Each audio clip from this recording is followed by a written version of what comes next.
Hello everyone. இன்னைக்கு நம்ம பார்க்க இருக்க சைக்காலஜிக்கல் கான்செப்ட் சப்ளிமேஷன். சப்ளிமேஷன் அப்படின்னா டிஃபென்ஸ் மெக்கானிசத்துல வர ஒரு டைப்.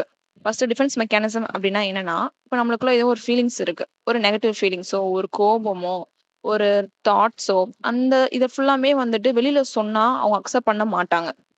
யாருமே ஏத்துக்க மாட்டாங்க. ஒரு எப்படி சொல்றது? இந்த மாரி அக்செப்ட் பண்ணாத வகையில, காட்ட முடியாத வகையில, இந்த மாரி உங்களோட அந்த thoughts, impulse, negative thoughts, negative feelings எல்லாம் எப்படி வந்துட்டு வேற ஒரு வேல வந்துட்டு எப்படி காட்டலாம் அப்படின்றது தான் வந்துட்டு டிஃபென்ஸ் மெக்கானிசம். அதுல கிட்டத்தட்ட ஒரு 10 டைப்ஸ் இருக்கு. ஃபார் எக்ஸாம்பிள் சொல்லணும் அப்படின்னா, இப்ப அந்த மாரி நெகட்டிவ் ஃபீலிங்ஸ், இந்த கோவம் எல்லாம் இருக்கு அப்படின்னா, வெளிய வந்து சொல்ல முடியாம அவங்க மனசுக்குள்ளயே வச்சிருப்பாங்க. இதுக்கு பேர் வந்துட்டு ரெப்ரஷன். இன்னொன்னு வந்துட்டு என்னன்னா, டிஸ்பிளேஸ்மென்ட். ஒருத்தவங்க மேல கோவத்த இன்னொரு மேல காட்டுறது வந்துட்டு டிஸ்பிளேஸ்மென்ட். ஸோ இந்த மாரி நெறைய இருக்கு. அதுல முக்கியமான, இம்பார்ட்டன்டான ஒரு ஹெல்ப்ஃபுல்லான, யூஸ்ஃபுல்லான ஒரு டைப் தான் வந்துட்டு சப்ளிமேஷன்.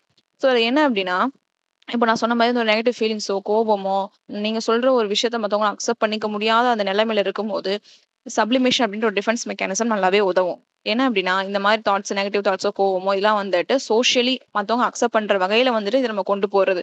ஃபார் எக்ஸாம்பிள் பார்த்தோம் அப்டின்னா, இப்போ வந்துட்டு இப்ப நீங்க திடீர்னு கோவப்படும்போது யாரையும் அடிக்கிற மாரியோ, ஸோ அந்த மாரி பிசிக்கலா ரொம்ப அக்ரெசிவா இருக்கிறீங்க அப்டின்னா, இத வந்துட்டு மத்தவங்க மேல அந்த ரொம்ப கோவப்படாம, அடிக்காம என்ன பண்ணலாம் அப்டின்னா, ஜிம்முக்கு போகலாம்.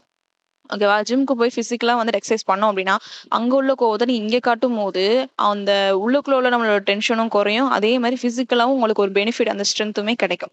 ஸோ இந்த மாரி தான். ஸோ இன்னொரு எக்ஸாம்பிள் பார்த்தோம் அப்டின்னா, உங்களுக்கு நெறைய ஒரு அழகான ஒரு தாட்ஸ் வருது. ஓகேவா? அந்த தாட்ஸ வந்துட்டு, அந்த எண்ணங்கள வந்துட்டு வெளில சொன்னா வந்துட்டு ஒரு மாரி பார்ப்பாங்க. அப்டின்னா, நீங்க வந்துட்டு ஒரு கவிதையோ, ஸோ அந்த மாரி ஒரு நீங்க எழுத ட்ரை பண்ணலாம். ஸோ அந்த மாரி வேல நீங்க எக்ஸ்பிரஸ் பண்ணலாம். இந்த மாரி போயம், கவிதை அப்படின்றத தாண்டியுமே நீங்க வரைய ஆரம்பிப்பாங்க. ஒரு சில பேர்லாம் வந்துட்டு மனசுல நினைக்கிறதோ வந்துட்டு சொல்ல முடியல அப்படின்றனா, அது வந்து டிராயிங்கா வந்து வரைஞ்சிருவாங்க. ஸோ இதுதான் வெளிய சொல்ல முடியாத விஷயத்த இந்த மாரி ஒரு நல்ல விஷயத்துல வந்து காமிச்சிட்டோம் அப்படின்னா, இப்போ வந்துட்டு சொன்னா தான் வந்துட்டு மத்தவங்க வந்து அக்செப்ட் பண்ண மாட்டாங்க, கோவப்படுவாங்க. ஸோ இந்த மாரி காமிச்சோம் அப்படின்னா, ஒரு கவிதையாவோ, ஒரு டிராயிங்காவோ, ஒரு ஜிம்முக்கு போய் கத்தோம்னா, இது எல்லாமே வந்துட்டு எல்லாருமே அக்செப்ட் பண்ற ஒரு விஷயம். ஓகேவா? கவிதை எழுதுறது, படம் வரைறது, ஜிம்முக்குலாம் போறது, இதெல்லாம் வந்துட்டு எல்லாருமே அக்செப்ட் பண்ணக்கூடிய விஷயம்.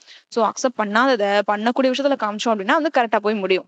இப்ப நான் சொன்ன மாரி டிஃபென்ஸ் மெக்கானிசத்துல வந்து நெறைய டைப்ஸ் இருக்கு. கிட்டத்தட்ட 10 டைப்ஸ் இருக்கு.